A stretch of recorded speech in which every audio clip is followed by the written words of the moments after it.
we're going to be reacting to some British insults, and I'm looking forward to learning something new today. Don't forget to hit the likes if you like this type of content, leave your comments, and definitely check out the links in the description below. I have some cool links I would love for you to check out. Yes, it's your dreamers. Welcome back to another lesson with me, Tom. Today we're looking at the top 10 most creative British insults. So that if you want to call someone stupid or say that they're ugly in a really imaginative way, this is the video for you. Let's get going. Teach me.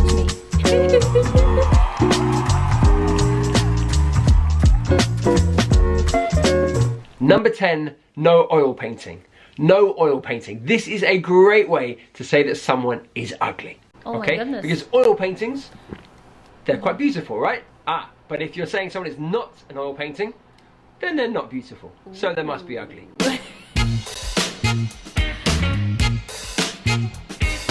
Look, mate, let's be honest. Your ex was nice, but she was not oil painting, was she? Ow! That stings. That hurts. But there's more. One of my favourites. To have a face like a bulldog chewing a wasp. To have a face like a bulldog chewing a wasp. Again, this means that someone is ugly, right? Imagine a bulldog trying to chew a wasp. It's not very beautiful, I like right? this one. Don't get me wrong, right? You're a good-looking guy, but in the morning, sometimes your face does look like a bulldog chewing a wasp. Just saying. I like that one. I do. Now, if you said that to someone, they'd be pretty insulted. Okay, it's not terribly rude. You're not using any swear words, but it's a very creative way to say that someone is ugly. Now, there are variations of this. You could say you have a face like the back end of a bus. That's another nice one. You have a face like the back end of a bus. You don't. I'm not saying that you do. You're beautiful. Don't get me wrong. But you can say it to someone else. Another variation is you have a face like a slapped ass. You have a face like a slapped ass. Use those with caution. Now, all 10 of these insults come from my brand new book. It's a guide to British English, and it's going to be out really soon. As soon as it's out, in fact, I'm going to put a link in the description below, so keep your eyes open. Okay, the next one, a big girl's blouse. Now, what's the meaning? Well, it would be directed towards a man who you think is weak and cowardly, and maybe doesn't have a high threshold for pain. Now, in this day and age, there are questions about, is this an acceptable phrase to use? Is it sexist? Because it's a phrase that's linking weakness and cowardice with a female item of clothing, and so perhaps it's time for us to stop using this phrase. So now I'm really intrigued to know what you guys think about this phrase. Is this just a fun, playful phrase? It's quite creative, or is it a phrase that perhaps is a little bit sexist and a little bit old-fashioned? Is it a phrase that perhaps we should stop using? So I would love your opinions on this. Let me know in the comments below. Okay, so example sentence, maybe it's a winter's morning, it's really cold, and you're like, oh, I don't want to go and play football. And your mate says, come on, Tom, you big girl's blouse.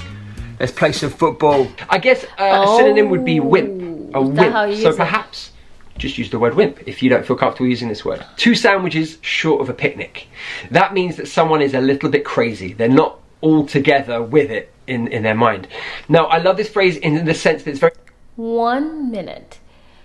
The one about the big girl's blouse reminds me of, you know how I say, you hit like a girl. Some people get offended by that, but, you know, I don't. But, you know, it's like similar type of gender-based language that some might find offensive.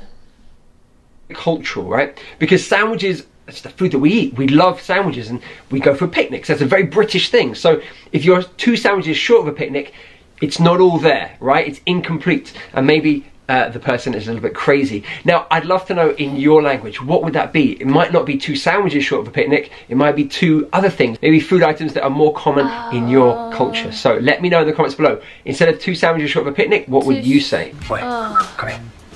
I swear, our boss is 2 sandwiches short of a picnic. Mental, mate. Now, a similar phrase to this, like off your rockers, not the sharpest tool in the box. This means that someone's a little bit dumb, a bit stupid. Okay, so maybe someone's just joined your company and you're all talking about them and you're like, what do you think of Larry? Yeah. Larry?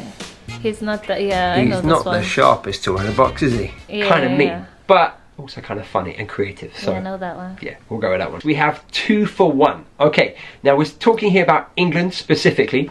It's divided into the north and the south. Roughly, there is a line somewhere near Birmingham, and everything north of that is the north of England, and everything south of that is the south of England. Now, each has an insult for the other. So, in the south of England, people call the people from the north of England northern monkeys. In the north, they call the people from the south southern softies. Now both are offensive. I'm not telling you to use them. I'm just raising your awareness. Okay, so please don't go out there, start calling someone a southern softie or a northern monkey. You might offend someone, but they're phrases that exist, right? I guess the link here is that northern monkey people think maybe people are stupid, and then in the south, and then people from the north of England think that people from the south are a bit soft, a bit weak, a bit wimpy in some respects. Dead from the neck up. Dead from the neck up. I think you can imagine what this means. Stupid, right? Dead from the neck up. So your brain, there's nothing there. There's nothing going on. Man, mate, I swear, brutal. That guy in the canteen, dead from the neck up. Honestly, nothing. Oh my god. Dull as dishwater, or dull as ditchwater, depending on what you say. I usually say dishwater. Basically, it means really boring. If someone's really boring, you say, wow, he is dull as dishwater. Like, he is so boring. Hey, what do you think about Kate's new boyfriend? He's dull like a dishwater. He's dull as dishwater, mate. Oh, but it's so boring. Oh my god. Yeah. I don't know why I find that one so funny. Oh, get back. Coming. Mad as a box of frogs. Mad as a box of frogs. You can imagine a box with lots of frogs in. They're going everywhere. They're jumping everywhere. They're kind of crazy. That's kind of what it means, right? Mad as a box of frogs. My old art teacher was mad as a box of frogs. You lot, it's a mouthful, all of you, you're as mad as a box of frogs. I have had it with you lot. Unbelievable. Now, what would that be in your language? Let me know. Is it mad as a different animal? You tell me. This is to insult a place. You would say it's the armpit of somewhere. So, for example, I might say Norwich is the armpit of England. I wouldn't have guessed that one. Birmingham is the armpit of England, but anyway. Like, it's the worst part of England. It's, if you think about an armpit under here, it's pretty gross, isn't it? Like, it's the part that you look at the least, you want to think about the least, smells bad. You get the idea, right? So, Norwich is the armpit of England. Now, I'm not saying that for real. Yeah, he is saying that, actually. Norwich is a lovely place. Please go and visit there. But it's an example, okay? Norwich is the armpit of England. You could use it for anything though, right? You could say the United States is the armpit of the world. No. Just an example. It's not my opinion. Okay? So you can have lots of creative ways to play with that, right? So the armpit of somewhere. So it could be a city, it could be an area, could be a country, could be the world, whatever it might be. The armpit of something. 10 fantastically creative ways to insult someone. Now please, be careful with these phrases. Don't go around being offensive. Use them with people who would understand and not get offended by you. Okay? Now please go out and insult. Alright guys, thank you so much for watching. Remember, I've got a book coming out really soon. It's a guide to British English. These phrases will be in there along with so many more. Good luck, I can't wait to show it to you guys. When it's out, the link will be below this video. Alright guys, thank you so much. This is Tom, the Chief Dreamer, saying goodbye. Oh man, that was really fun. Oh my goodness, I need more of this. The sharpest tool in the box. It's like a popular one here in the US. Definitely suggest some more if y'all know more things to, you know, that we could, interesting facts about different countries you want us to check out. Which of these did you know? Which of these were like, what is he talking about? What was your top one insult? Which one made no sense whatsoever? And which one are you going to be using? And which one have you heard before? Questions. Put your comments below, because I know y'all be going wild in the comment section.